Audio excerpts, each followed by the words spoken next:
So I'm on the far end of the blind. I love this story. And he pops up, and it was the loudest sound that was also a quiet sound that I've ever heard. And it was click. And I knew exactly what it was. And I didn't hesitate 1 second. As soon as I heard that click, I saw that bird, and I was like, I'm shooting it. Oh, you got her, dude. She's down. Let's go. Dude, I just shot a deer of a lifetime. Freaking smoked him. One with nature, and if you're a believer, one with God. Definitely gets your heart pumping. Boy, you are in trouble. Fall Obsession Podcast. All right, welcome to another edition of the Fall Obsession Podcast. I'm your host, Drew Twerdick. I'm here with Andy Meeks and Todd Sellen. We're here in Minnesota. We just had a pheasant hunt. Todd's in town visiting from Michigan. Came out to check out Minnesota, do a little bit of pheasant hunting here, and just kind of check out what we do up here. So continue the Fall Obsession World Tour where we're on here. Exactly. Yep.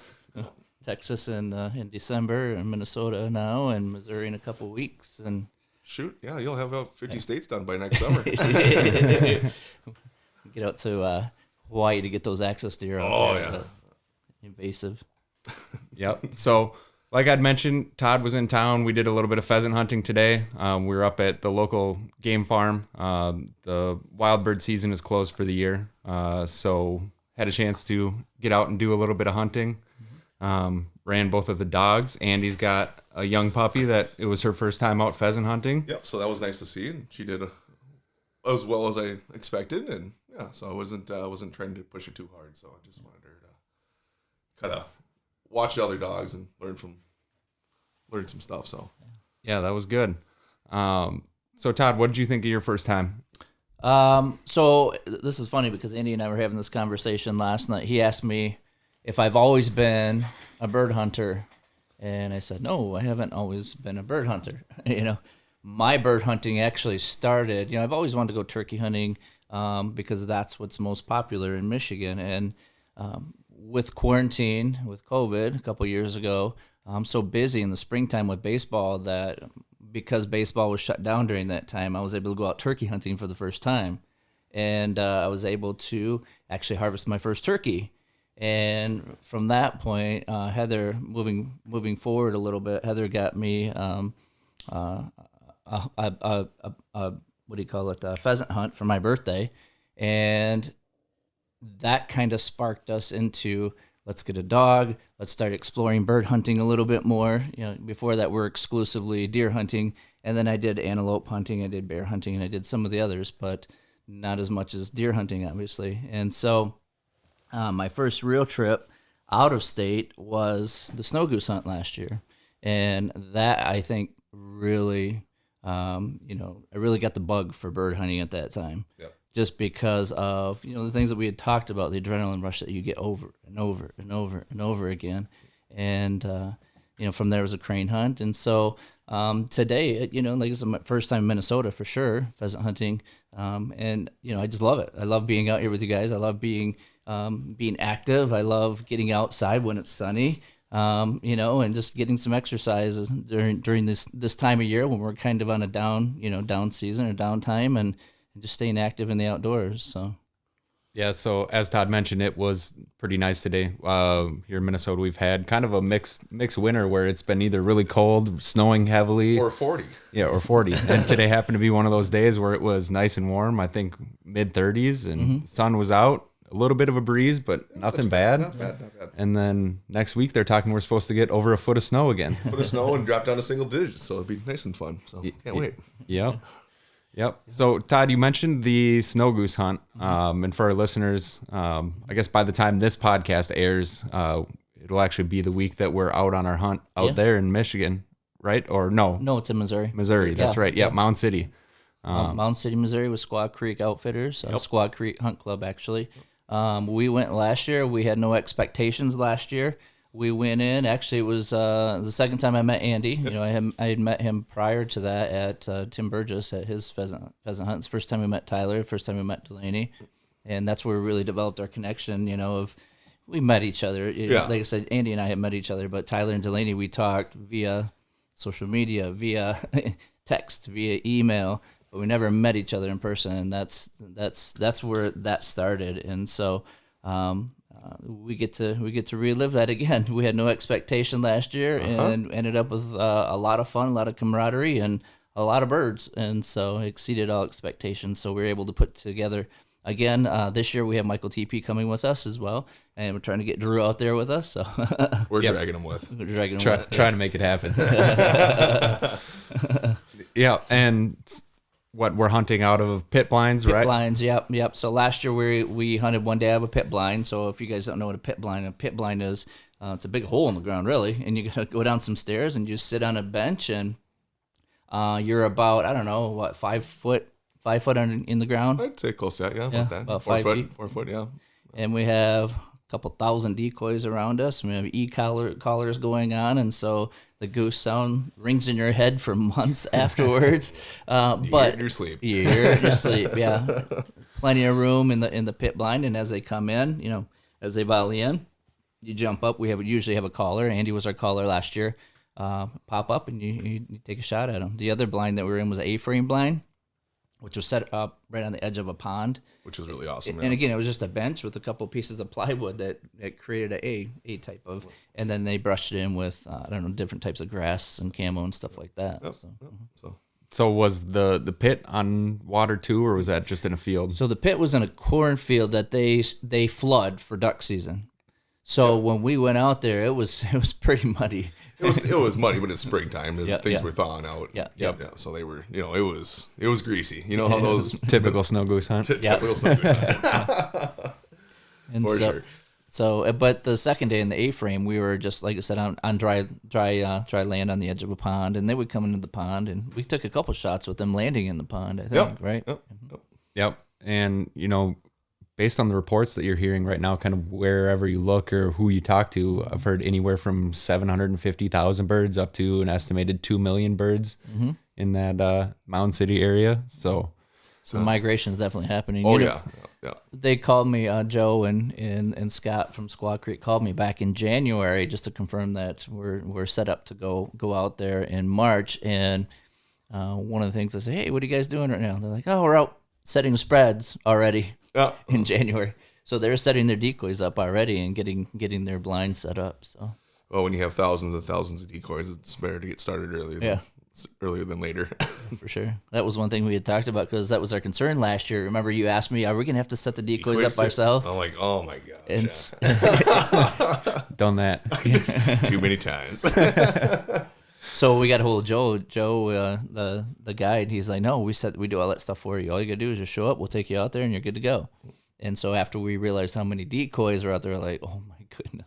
We would have had to get out here at like 1 o'clock in the morning to get everything set up in time. But. Been there, done that too. Yeah. Yeah. This is a guy. I even bought 200 more decoys this year, so I'm really screwed away. So. Yeah. Yep. No, last year when you guys hunted, what part of the migration were you guys in? Was it early on? Were you getting a lot of adults, or were you guys a little bit later in where you were getting some juvies mixed in, or? I'd say we're probably probably halfway. So there was definitely geese north of us, and the front line was definitely past us. But we were dealing with adults, but we did see a bunch of juvies too. I think most of our bag was juvies. Most of our bags were. Yeah, and we were down there with that. When the first the flu came, the bird flu. Bird flu. Yeah. So we were starting to see some birds do some weird things. Like flying in circles with their head down. It was kind of weird. Yeah, a little different. Really so that's not typical, no. After we shot at him 12 times, he still kept flying around. He kept on coming. So we're all excited. It's always a fun time. It's always it breaks the spring up, Yep. So Yep. And so I guess for the listeners that might not have snow goose hunted or don't know what we're talking about, the juvenile birds are the ones that were born this year. Yep. Typically the adult birds have seen that trick before. They've seen decoy spreads up and down the migration both ways. So they get educated. But those first year birds, those are the ones that decoy really well, especially when the wind is up or you've got low visibility from fog or early in the morning. Yep. That's what makes this snow goose hunting so much fun. Is those birds? They keep you coming back. Yep. So it's Andy and I had this conversation earlier today. We were talking about adults versus juvies, and last year we had quite a few juvies, and the message we got today were that the adults are in. So I asked Andy about, how is it different than juvies? He's like, they're much smarter. The adults are smarter. So Tala Piper, listening at home, mom and dad, we're the adults. We're smarter than you. So pay attention to what we say. But just like they said, they've seen the tricks. Just like any animal. You think about it, whitetail hunting, the older, more mature deer are the ones that you have that are the hardest to harvest because they know all the tricks. They know the patterns. They know when something's not quite right. Yep. So. And to touch on what Drew said, some of these birds live to 15 to 16 years old, and 2 times a year going up and down the coast, they see everything. I think they've even recorded some bands that are mid 20s. Right, exactly, yeah. So those birds have seen it and multiply it by 2, and then every state in between, and all the way up into Canada and even into Alaska. Seriously, yeah. Those birds have seen it a few times. Yep. So yeah, it's Well, let's go back to the reasons why we hunt the snow goose and why they have a conservation hunt. Remember we touched on that a little bit last year? Yep. This is this bird flu that is upon us is kind of what scared me. That's why we do this to eliminate bring the population down a little bit, because when Mother Nature gets a hold of them, it's going to wipe a lot more out than what we can do. That's why the conservation order is in place to help control these birds' population. We're not just out there to shoot them, but we're trying to help this keep the sport growing and keep it maintained. And with this bird flu like this, it could get ugly. I mean, if they could get any worse, they could take out thousands and hundreds of thousands. So even last year they had piles of thousands out there. They were just from the bird flu. And you hear it up and down the flyway. Everybody's seen sick birds and stuff like that, and especially when they go up in the breeding season, when they're all close like that, and stuff can bugs can get everywhere, And then on top of that, the ecosystem. There's so many that if you look at what they're doing to Canada's ecosystem up there, they're destroying it.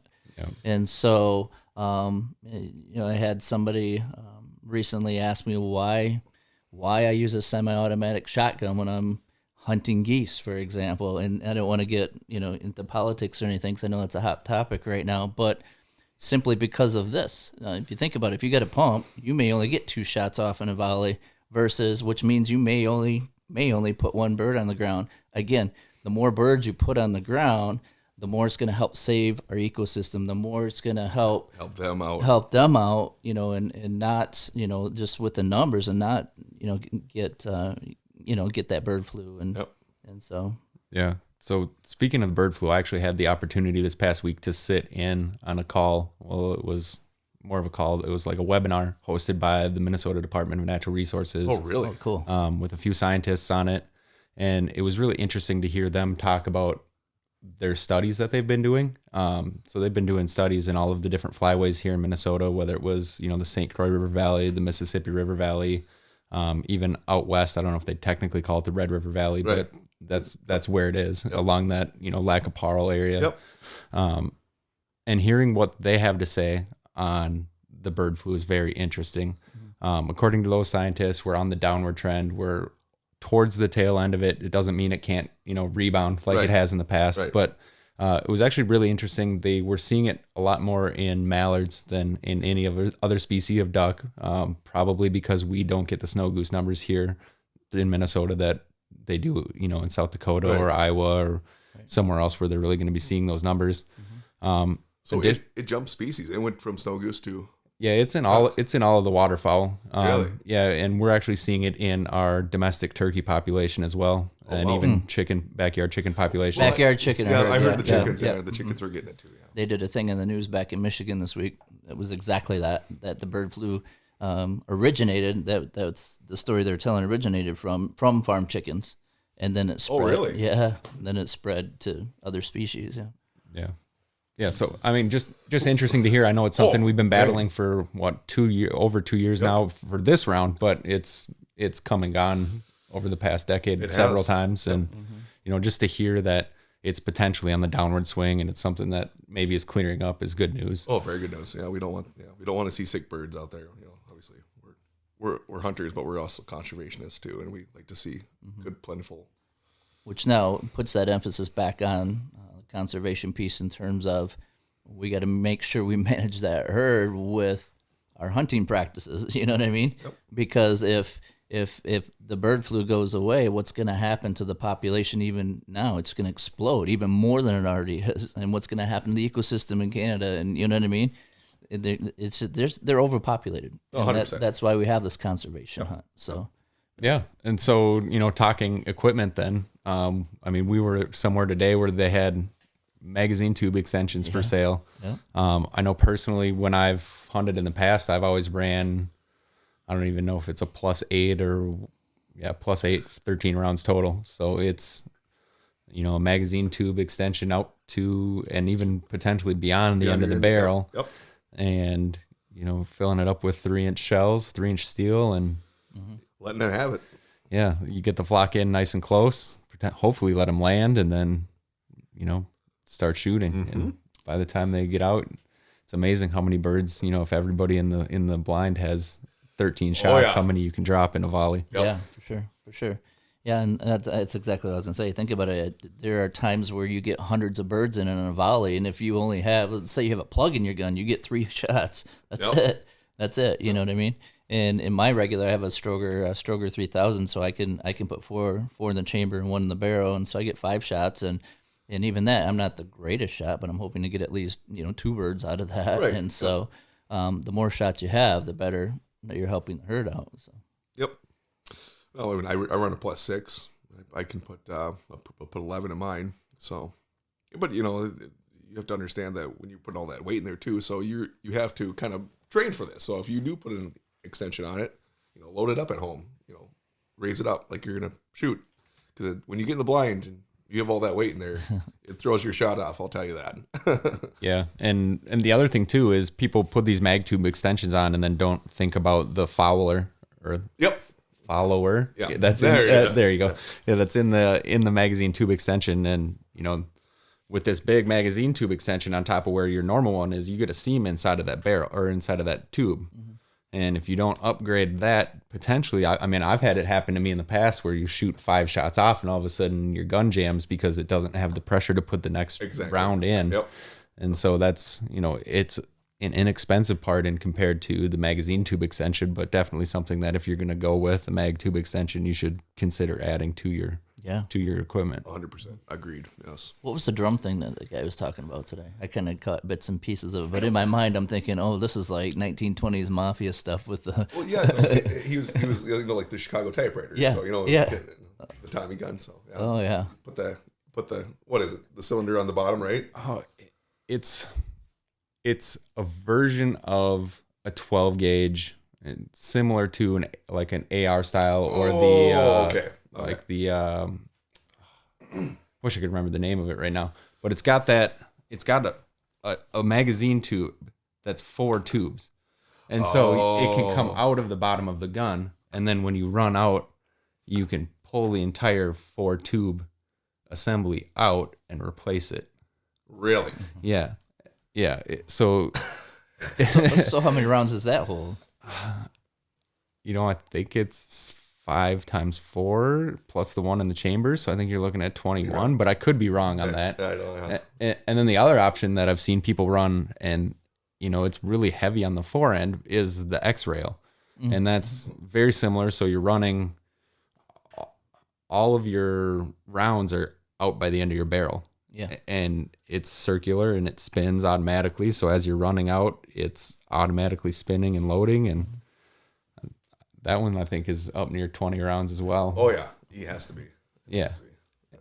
And to watch somebody mag dump that is.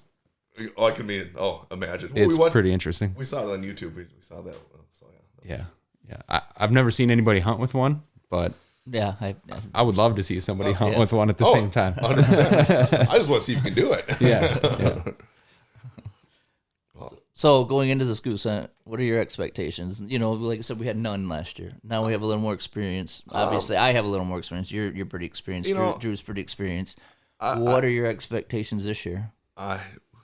Hunting snow geese, you can't have that high of expectations because they are such a worry bird. You know, you never know what you could shoot 20 of them in a day, or you could shoot 2 a day. You know, you just don't know. Mm-hmm. So when you say expectations on this hunt, I like to go, especially into snow goose hunting, with the least amount of expectations. You know, just I want to have fun. Mm-hmm. We're out there to, you know, entertain ourselves and shoot geese, and that's what it is. And it is what it is at this. You know, so I'm not. I don't really have high. I don't want 100. I mean, if we shoot 100, that's great. I mean, it'd be awesome. But you know, just to get out there and enjoy your time and do what we love to do, hunt. You know, stuff like that. So maybe not expectation. What are your goals?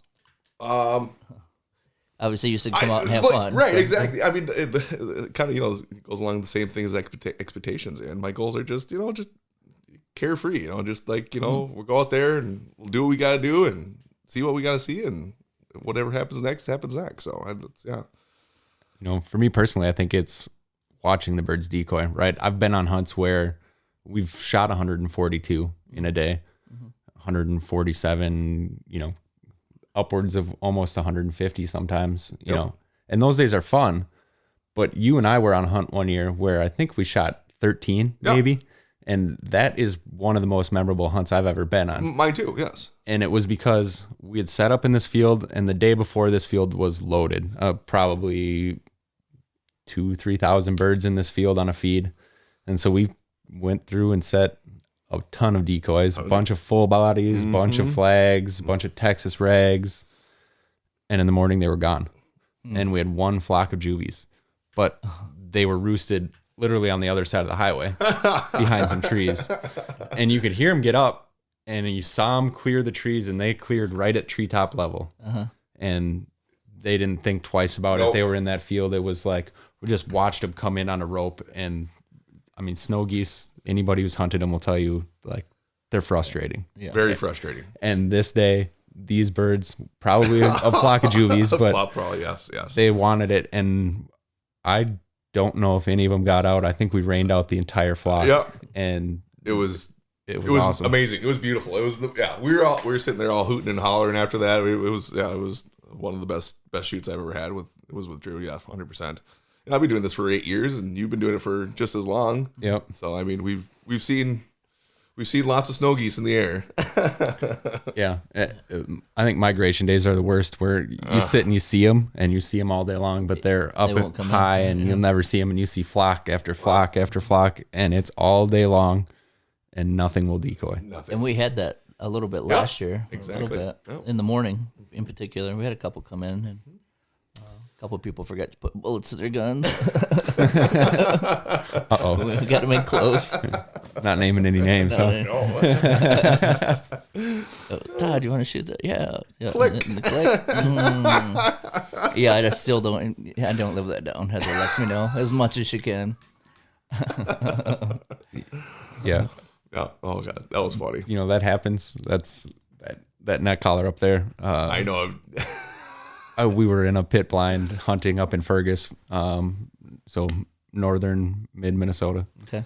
And we were with a guide, and you know, somehow my buddy saw this collar in the air flying, and was like, "I swear, there's a neck collar in this flock of birds." And so, you know, they were decoying, and they landed, and kind of had the conversation. All right, who's gonna shoot it? Right. And you know, decided to let the guide, who has been on a ton of hunts and, you know, puts in the work and does all the scouting for everybody. All right, guide, because we're not going to name names. Right. Yeah. You get to shoot this, right? So I'm on the far end of the blind. I love this story. And he pops up, and it was the loudest sound that was also a quiet sound that I've ever heard. And it was click. And I knew exactly what it was. And I didn't hesitate 1 second. As soon as I heard that click, I saw that bird, and I was like, I'm shooting it. Shot it and folded it. So that's the story of that. And that's why, you know, to this day, I'm a little bit OCD, and you'll see me in the blind, like checking to make sure there's something. Always checking the chamber, just making sure, what kind of last thing that happens is the birds are decoying, making sure I'm ready to shoot. Right. I almost did that today, feather bounty. I only had one shell in the gun. And I went to go pull it again and went, man.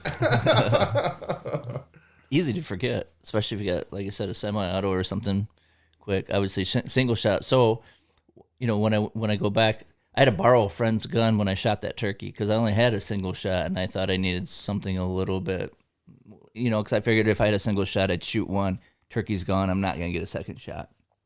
So I borrowed a buddy's gun that was a pump. It was a 12 gauge, I think, Remington pump, and ended up putting a turkey down with the first shot. So, but after that, that's when I bought my Stroger, and so because I realized very quickly that and you have to have more than one shot. But we would go on preserves before or right around that time too, and I'd have single shots, and so we'd go out and shoot chuckers and pheasants with a single shot 20 gauge at that time. So, but my goals for this are Heather had so much fun last year, and that was her first time hunting out of state.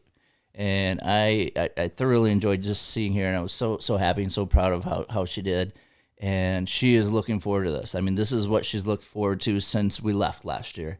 And she keeps saying to me, I hope the weather holds off. I hope the weather holds off because with our luck, the birds are going to migrate back down south and we're going to have to cancel.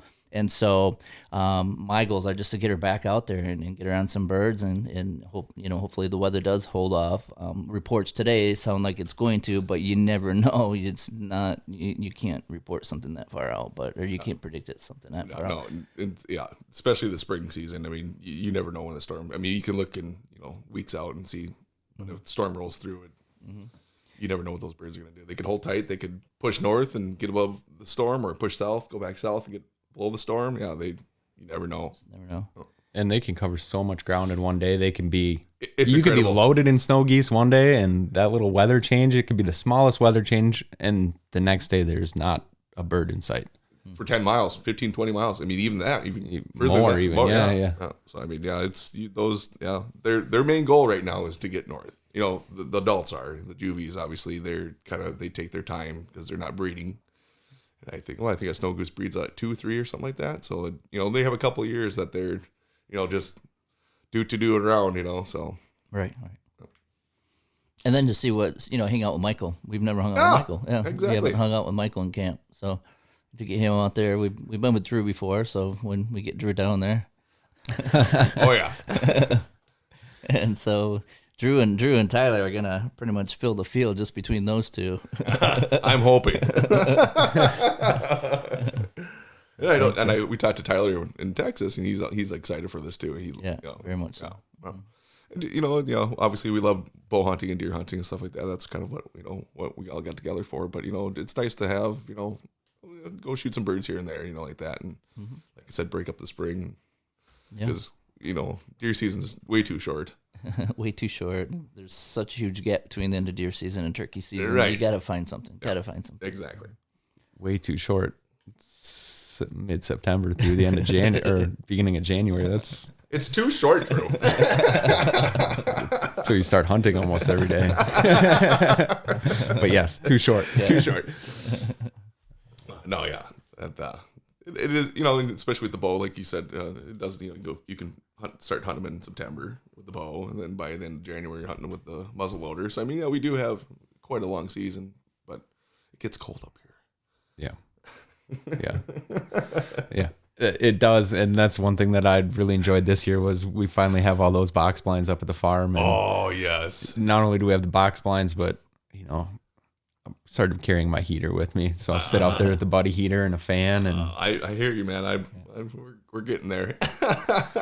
And there was a couple of days where it was, 10, 20 below, or 10 to 15 below, I guess, during the season, I think is how cold it got. And you were sitting there in a t-shirt? I was sitting there in a sweatshirt, and warm as could be, and, a little bit of condensation on the windows. That's okay. But I started bringing a little battery-powered fan, and next thing you know, it's just fine. Swim trunks and... So when we were on the way down to Texas, we stopped at Tyler Wolf's house. Yep. In KCK. And I got the opportunity to go out to his property and sit for an evening over on his property. And he has one of those redneck blinds. Boy, are those nice. I could not believe it. I'm just like, wow. this is kind of cheating. Yeah.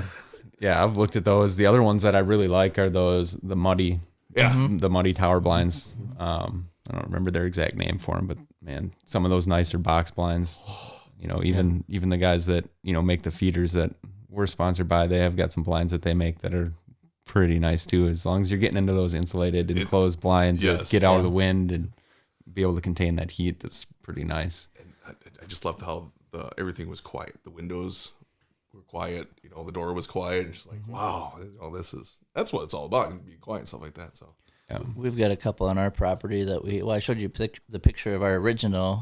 So Heather and I were out there on Friday just walking around the property and looking at some of the things that we need to upgrade or repair. And my very first blind I built, we call the outhouse blind, because I had a bunch of just wood laying around. So we just I slapped it together and built, it looked like an outhouse with windows in it, or like a porta potty with windows in it.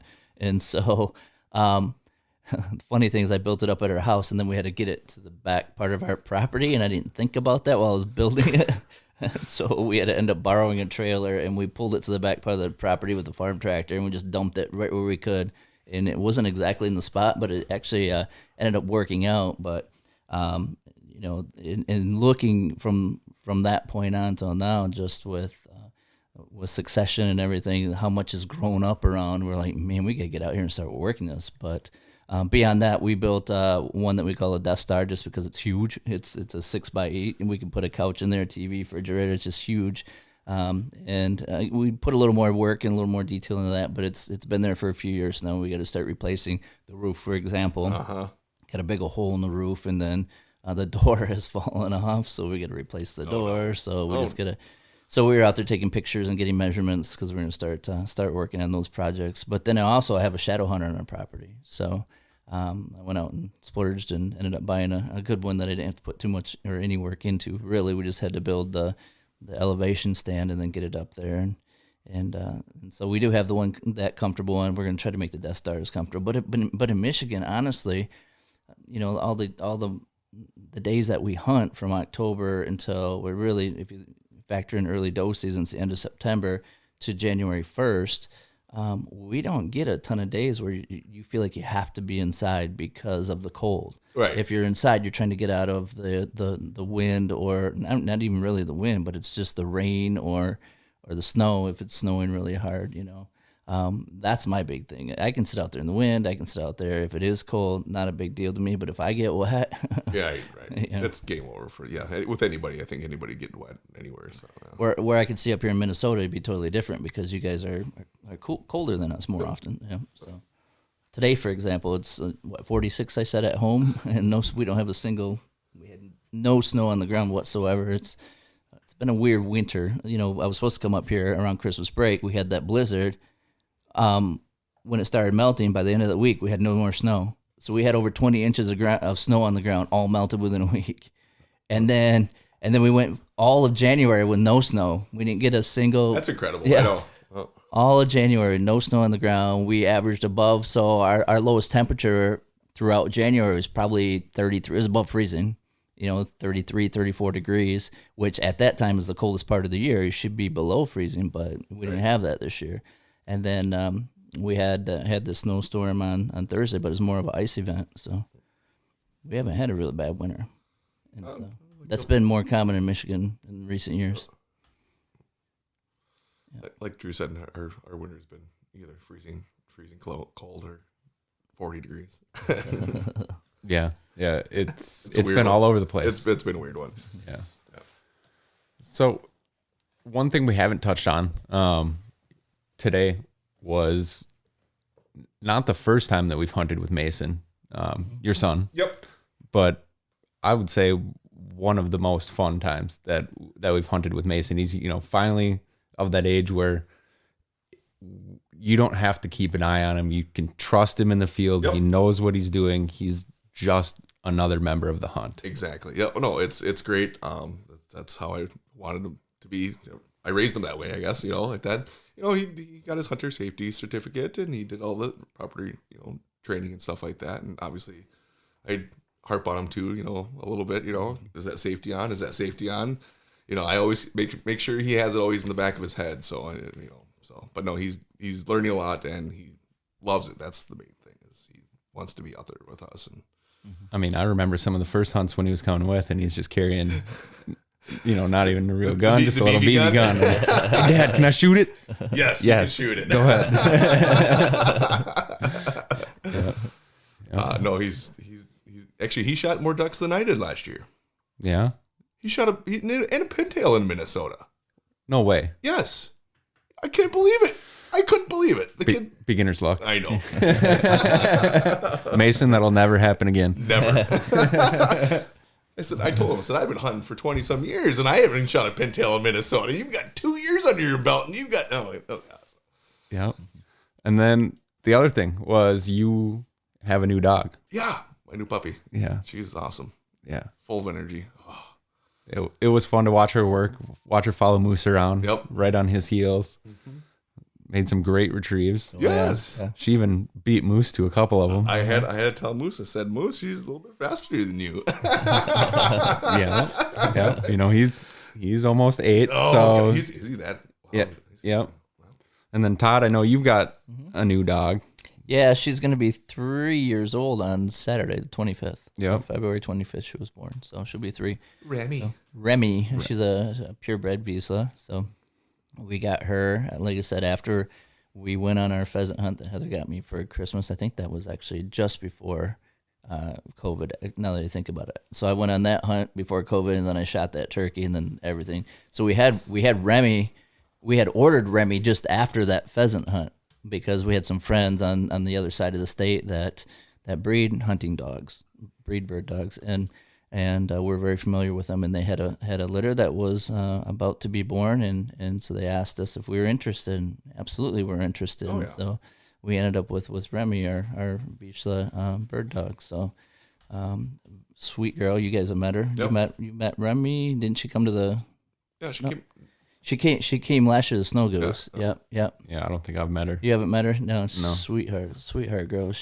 So when we got her registered through the American Kennel Association, and she took a natural ability test and scored. I can't remember exactly. They have a gold, silver, bronze. So she scored in the high silver division. So Well. yeah, so we get a nice little plaque and we have it registered. And Awesome. super sweetheart. She's a pointer. She's full of energy all the time. And so. Most pointers are. Most pointers are.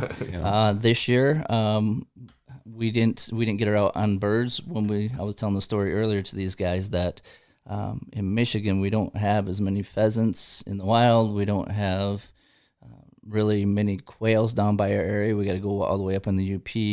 And Heather and I are busy in the fall. I officiate, and she coaches cross country and helps out with stuff like that. So we're busy. We have a hard time just packing up and going up to the UP in a weekend because it's quite a drive. It's a 3-4 hour drive, and then having to get home for work on Monday. But so we weren't able to get her. So we try to find preserves around our area, and we got one that we use, the one that our trainer that trained Remy always used when she lived in our area. We gave them a call. They said, when do you guys want to come out? So Heather and I were looking at our calendars, called them right back, and by that time they had already sold out of hunts, so we were able to get her out. So so one thing that we do is just get her outside and just keep training her. Just make sure she's sharp when we can get her back out in the woods. Always, so. Yep. That's always what you do. You gotta keep the dog sharp. Yep. All right. Now, I got to hear more about this story that I've heard about a little bit in text messages. What's that? Tell us a story about these chuckers that kept getting loose. The chuckers that kept getting loose, or the pheasants? I thought Heather might have had some birds running loose in the garage and potentially in the house. Oh, those were. Oh, yeah. So, oh boy, like the donkey in the house. Yeah. Yes, there was a donkey in his house. Yeah. So anyway, so she got quails. So she wanted to raise some quails and let them. Yeah. So we're gonna let them loose when they got mature enough, and then we're gonna use as a training tool for Remy around our property. We live on 56-acre farm, so we can spread them out throughout the property, and we can work her with that. And so She got him home, and of course our girls are. Anytime you get an animal, you can't raise them to butcher them. You know what I mean? Right. Like a lot of people get cows, a lot of people get chickens, and as soon as we get an animal, it's a pet automatically. Doesn't matter. We've even talked about getting pigs for 4-H, and so I talked to my oldest Tala, and she said, "Yeah, I want a pig." Yeah, you have to sell it at the fair. No, I'm not gonna sell it. So anyway, Yeah, no pig. yeah, no pig. So these quails turned into their pets right away. So Tala and Pipey decided to bring them in the house, and they're mature enough to fly. They're mature enough to fly. And so we had quails flying all around in our house, and had to catch them and put them back in their box and get them back in the garage. Oh, that's awesome. Now, how many quails are flying around your house? There were 20 in the bunch. Yeah. Oh, no. Can you imagine that? What did the dog think? Dogs going nuts. Of course. All of our dogs. We got 3 dogs in the house. All of them are going nuts. It's just mass chaos. Anytime anything goes in the house, it's mass chaos. It was. That's we talk about what's a day in the life of a selling. It's not it's unpredictable. You don't know what's gonna happen. Or you try to have a plan in place and it never goes the way that we hope. So because something like that happens. So Can you imagine if our dogs they would just be chasing around, just jumping out off the walls? Oh, everything would be broken. They'd be on the counters. I gotta try that one time. letting quails go. Letting quails go in the house. I don't think I'll be living at that house if I do that. Yep. So I was just telling Andy and Harper, your daughter. Yep. That we had, because they had a guinea pig out. And I'm like, yeah, we have the 3 dogs in the house, and then we have a rabbit and a hedgehog, and that's all I knew we had in the house. Well, we had an incident around Halloween where we had some trespassers on our property that were doing not so good things. We ended up calling the police, and they ended up going through our house. And so I was walking with them as they were going through our house to make sure our house was safe and secure. Well, they opened up Tala, my oldest, her bedroom, and there's a rabbit and a chinchilla that I had no clue was even in the house. So she's sneaking animals in through the window. What the heck is this? I'm going through the house with a police officer, and all of a sudden we're finding new animals. Oh, jeez. Speaking of new animals in the house, tell us the story about the donkey. You guys were a part of that text thread too. Yeah. Merry Christmas from what's the donkey's name? Glenn. Yeah, from the girls in Glen. And this was after that police. So the police thing happened around Halloween, and so the donkey in the house happened a month after that. So all I can imagine is, oh my gosh, there's even more animals in the house. And so what the heck? And we had just remodeled our living room with new floors too.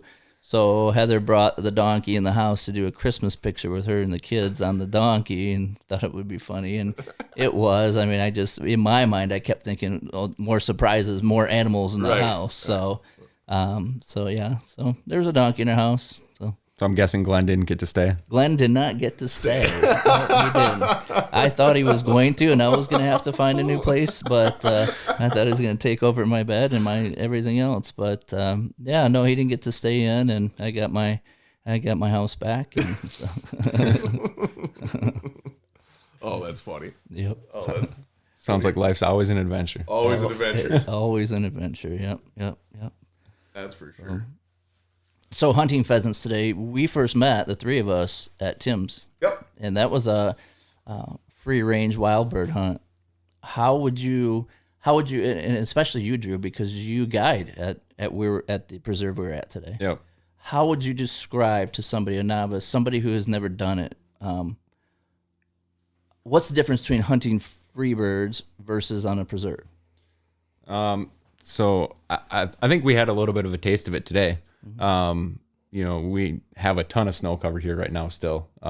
So there is, some snow or some cover for them to hide in, some corn standing, but it's not very thick, not very tall. And so the birds that were there that have been around that have been hunted a few times, they know the drill. They hear you coming, they hear the dogs coming. Same thing with wild birds, right?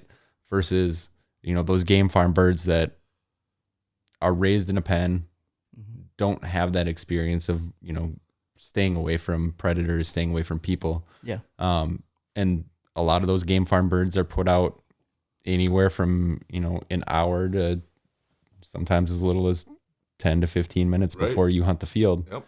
And they are sometimes still a little overwhelmed, a little, I don't know what the term to use. They have their wits about them. They're still perfectly healthy, but they're still getting acclimated to being outside of the pen for the first time and being in the field. And, a lot of times they don't really know what to do. And so their response is to just sit tight. Whereas a wild bird is going to take off running. And, we had that experience today where we'd see birds and be like, oh, let's go try and flush those out. And They take off on us. yeah, they knew enough to stay 60 to 80 yards ahead of us the whole time, running away, and never got a chance. They never flew. They never anything. And, I think hunting wild birds is a lot like that. Those birds, after the first week of the season, have seen it. And, especially their second year around, they've seen it. They know what hunting is, and they know, even more specifically, even when there's not hunters, they know what coyotes are. They know what things chasing them are, and they know how to stay away and stay alive. Yeah, exactly. Yeah. And so those wild birds they've got a lot more fight, a lot more will to live than a pen raised bird. They're more experienced. Exactly. You talk about being acclimated. I mean, we saw that today. Like you said, there were some that, we got right up on and were able to flush. And there are others, like you said, that would take off just because they weren't the birds that were put out there a short time ago. They've probably been out there for a while, right? And so they were able to adjust and get acclimated to the environment, and those natural instincts start to kick in. And so. Yeah.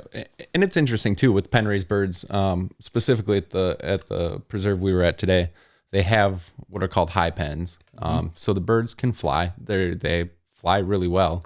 And sometimes, depending on the weather and depending on the conditions, and it changes throughout the day, but sometimes they sit really tight to the point where unless you or the dog step on them or come up on them, they're not moving. And they're very, very good at hiding. A hen pheasant in a cornfield or in a sorghum field, you can be on top of her. You can miss it. Yep. They blend right in. Right. And so there's days where you got to slow way down, even with pen raised birds, or you'll walk right past all of them. Right. And then there's other days where nothing you can do is the right thing. They're up moving, they're running, they're running between you and out, and the dogs don't see them, and you never get a chance at them. Now, I know there are people out there probably listening and thinking, okay, you guys are talking about hunting on a preserve. Of course you're going to see birds. So you're gonna harvest what you see. No, not exactly. Not exactly. So describe the challenge. What? So you have a person saying, of course you're on a preserve. You're gonna see birds. You're gonna shoot them. How would you describe to some? How would you describe that? What's the challenge on a preserve? To me, looking at when we were out at Tim's, once we flushed a bird, it's all the same. I mean, how many birds did we miss today that ended up over in the neighbors, and now they're wild birds? Yep. Right. It's just that they were raised in a pen, and in our area, in Michigan, for example, I've already mentioned this. We don't have pheasants in our area anymore, so there are a lot more preserves that are popping up to give people opportunities to be able to harvest chuckers, to be able to harvest pheasants, to be able to harvest quails, and that sort of thing. But in the end, you're hunting a wild animal. They get acclimated. It's still just as challenging. You miss them, now they're a wild bird. You know what I mean? Yep. Not that they weren't before, but, I think it really depends on the actual preserve itself too. I agree with you. Based on the way yes. that they operate, based on, their business model, their business strategy. There are, not to put any bad names on anybody because it's a business and these guys are trying to make their money. But there are preserves that write down and keep track of the number of birds that are shot. And, if the next group comes and the first group didn't shoot all of their birds, they're counting some of those leftover birds as part of what they're putting out. And so you're, hunting scratch birds. And then there's other places where they don't monitor that as much and they don't allow scratch hunting. And so they're building up this, I don't want to call it a wild population, but I mean, those birds are acclimated, right? Like we saw today. Yep. The place we're at, Keith, the owner, does a really good job, of Agreed. Yes. maintaining a high number of birds around the property that aren't newly planted, right? Yeah. So you go out there and, some places use what they call like a catch pen or like a re-catch pen, where it's more or less a funnel going back into the pen so that the birds that were released that end up back at the holding pen can go back in. Mm-hmm. Keith doesn't have that. It's closed off. And so once those birds are out, and, they're out for a long time. The other thing too is, with weather, unfortunate things happen. This year, I know he had a pen blow over in the middle of one of our snowstorms that we had where we got 11 inches of snow. Right. And, in one day he had 250 birds get out. It's a lot of birds. It's a lot of birds. Yeah. Yep. And, From a business standpoint, it's a lot of money. It's a lot of money. It is. And, the nice thing about, working, and that's it, right? Go check out your farm. But the nice thing about working with a good game preserve is knowing that even though he had 250 birds get out, if you call him and say, I want to have 6 birds in my field, he's still putting 6 birds in your field. Right? You're going to see a lot more than that because there's now 250 birds on this 400 acre piece that are out walking around, flying around. And so,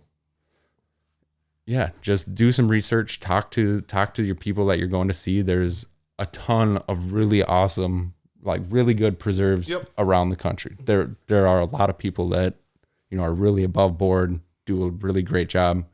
There are some people that it's still doing a great job. It's a little bit more of a business. For sure. So, feel it out. Don't be afraid to go to multiple preserves if you have that opportunity near you. And right. I think I've been to a handful of them, just in the state here. I mean, I know with you to one down south, right? Yep. And then I've been out one western Minnesota, and then the one way western Minnesota, they only hunt roosters because of the county ordinance. They won't let you let them shoot hen pheasants. So Yep. And some of that has to do with the license too, because if they don't have that, if they don't have the hunting preserve license, then you're limited to your natural bird limit, which in Minnesota is either 2 or 3 a day. And so then you're hunting roosters, but they're planted, but you're still only allowed your limit. Yeah. So, and the reason why I bring that up is when people hear the word preserve, they think game ranch. This is a game ranch, an enclosed game ranch. Nope, it's not. They automatically, there's that stereotype out there that when you hear preserve, you're thinking that you have these high fences and the animals are stuck within those perimeters within that confine. That's not how this works. And any bird preserve I've been to, there's no high fences. As soon as they put them in the field, they're as wild as any other bird, especially once they get acclimated. Like you pointed out, when they first put them out there, it takes them a little bit to get acclimated. But once they get acclimated, it's just like going, like you said, to Colorado, going to Iowa, going to North Dakota and hunting these birds in the wild. Same exact thing. It's just as challenging. So, Yeah. And, man, I don't know. I hope I don't make some enemies with this one, but, South Dakota is really known for its pheasant hunting, right? Yep. People pay a lot of money to go out there and go pheasant hunting. Yep. And you're going to say it, aren't you? I'm unfortunately going to reveal the secret, but, a lot of times, and I'm not mentioning any names or any places but there are people who offer wild bird hunts, and you go out there and those are pen raised birds. And they were, put out as early as that morning or potentially the night before. They go out and they plant the field that you're going to hunt the next day. Gotcha. It's the reason that people see so many birds in South Dakota. It's also the reason that South Dakota has such a big wild bird population is because of all of the pen raised birds. Yep. Whether people are just pen raising them to release them to help the population, right? Yep. Or whether they're put out as part of a hunting operation. So it's definitely good for conservation. It's good for the wild bird population. For sure. Same thing here with the preserve that we were at today, right? Mm-hmm. The bird population around where we were hunting is really high for that area. Oh, 100%. For central Minnesota, for that specific area that we were hunting, the wild bird population is really high because these birds get loose. When you're hunting them, they fly to the neighboring properties. They escape, for lack of a better term, and help build the wild population. And it's great. Yep. It's great. Oh. Yep. Yeah. I remember when I was a kid, my uncle raised pheasants. He didn't hunt them. Mm-hmm. He banded all of them. So that way, when people shot them, the local people knew that he was raising them, and they'd come talk to him and say, "Hey, I shot one of your birds today." But, driving down the gravel road, if one ran out and was out picking grit on the side of the road, you could tell just from looking at it if it was one that he had raised. And, people do that just to help the wild population because at that time there wasn't a lot of pheasants, especially now where we hunt. But now this year I went out and, in that CRP grass that we planted, we had, I can't remember the exact number, but I think it was 23 or 24. And that's pretty good for that area of Minnesota. And we only hunted the CRP grass. We didn't even hunt any of the pasture land. So there could have been more. There was a ton more. We only saw one rooster and the rest were all hens. And that's awesome. Yeah. Because that one rooster can make all those hens happy. Well, and I know the roosters are around because opening morning of deer season, I was sitting in my deer blind and look out and there's a tree 100 yards away from me. And I watched one rooster fly and land in the tree, and then another, and then another. And I'm just sitting there and I'm like, this can't be real. And I'm like pulling out my binoculars and staring at it. And I'm texting my cousin, and he can see him from his stand too. And we're just sitting there watching him. And the next thing you know, there's 17 roosters in one tree. Really? I've got a picture on my phone. We'll make sure we post it on the Fall Obsession page. Yeah. But yeah, 17 roosters in one tree. I've never seen it before. I've seen roosters in a tree, right? But not one at a time, right? Not 17 of them. Not 17 in one tree. And so I don't know if there was a coyote or if there was something running them around, flushing them up into this tree or what. But that morning they were all there, and I swear they know what time it is. Yeah. 100%. Because 8:59. They're back in. They were gone. So 9 o'clock is when you can shoot pheasants in Minnesota, and at 8:59, I swear they were all out of the tree, gone. They all have watches on. I know. Yeah, they do. Like on their feet. I'm gonna go hide in the gross thick stuff that these guys aren't gonna hunt. I was just amazed by all the pheasants that we saw driving out to the preserve today. We saw a lot of pheasants just running around. Yeah, coming from my house, going up kind of the back way to 94 there. So half dozen pheasants on the side of the road. So we don't, like I said, we don't see that anymore. Andy was asking me, when do you guys get pheasants in Michigan? I said, Heather and I started dating about 20 years ago, and when we first started dating, her grandma lived on the property that we live on now, and so grandma invited me to come hunt there. And so back then, when I would walk out to my blind, I would kick pheasants out all over the place. I mean, there were times that pheasants would scoot out in the cornfield and then try to stalk up on them and try to get a shot with my arrow. But since that time, we haven't seen. In fact, the last pheasant I saw, we built our house. Heather and I, Grandma passed away, and Heather and I took over the property, and we built a house in 2007. We moved in, and then that. It was that small game season. It was that bird season. I walk out, so it wasn't even. We weren't even in the house a year. I walk on the porch. There's a pheasant in our front yard, and so I go running in. Heather, there's a pheasant. Should I shoot it? She's like, if you want. So I went and I shot that one, and that was the first pheasant I had ever shot. And that was also the last pheasant I've seen in Michigan. You shot the last pheasant in Michigan? Well, then we bought some of them. We tried to raise some because we wanted to reintroduce them back into the environment, but that didn't work out either, because one thing that we realized that raising pheasants is just simply how hard it is to keep them alive. They are just really aggressive animals, and they don't like each other. I mean, they really don't like each other at certain times of the year, and it's Well, that's funny. Yep.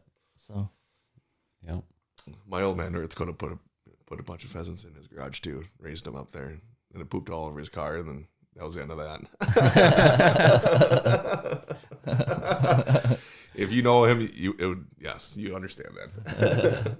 I like that he just let him free range in the garage. I know, right? With the car still in there. It's like quails in the house. It's like quails in the house. But people that still live in there. People across the country are going, these Midwestern guys are kind of goofy. Donkeys, quails, chinchillas, hedgehogs, everybody in their house. It's like a circus in our house. Oh, okay. That's what keeps life entertaining, though.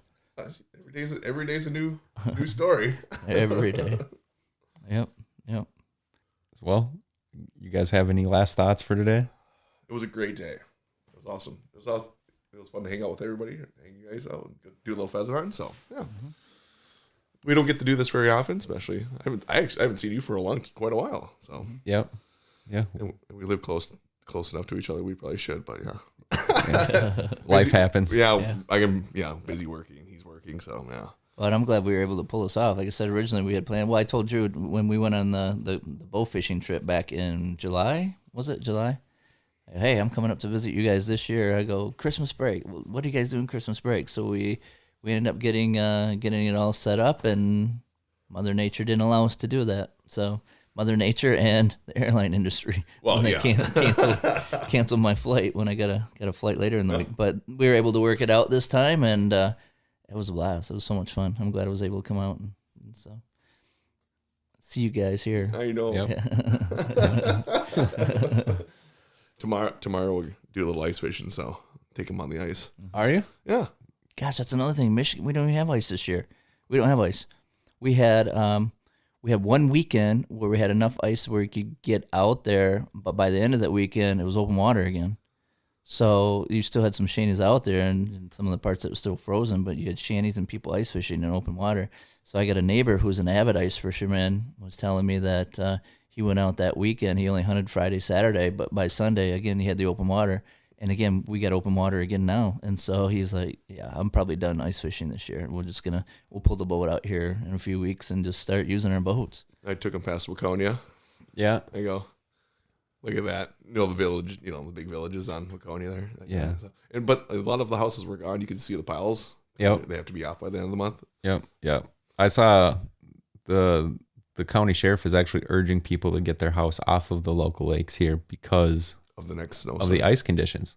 So even though typically at this time of the year it would be totally safe to drive on. 100%. We did 20 inches. Yeah. This year, because of all of the snow, it insulated and the ice didn't freeze well. And, there's stories of snowmobiles going through the ice already, which is... It shouldn't happen yet. Shouldn't happen yet. It's scary to hear about. And so they're urging people to get their houses off. And you can see people are, heeding that advice. There's not a ton of houses left out there. Nope. But all the trucks that were on the ice today that we saw, like full-size F-150s. Oh, yeah. Right out in the middle of the lake on the ice. Dual axle ice houses. And Yeah, it happens. It does. I got a buddy that has a dual axle ice house and a dually. And just, full-size dually on that thing. And just the amount of weight that thing goes across the ice. I'm like, you got to have 20-some inches just to feel safe. Yeah, for sure. Ice road truckers. Right. Yep. Well, good luck ice fishing. Thank you. Yeah, we'll have to have another podcast and have you tell us how that went. Yep.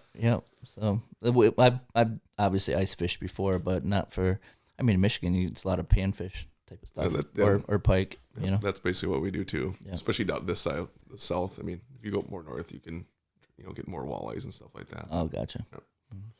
And if you go really up north, you get into Lakers. Ooh. My son went up to Grand Rapids area. Yeah. He got Lakers last weekend. Mason, you're living the life. Seriously, I gave him a bad addiction.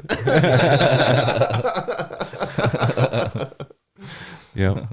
That's okay. It's the best one. So, Well, should probably wrap it up for today. sounds good. Yep. All right.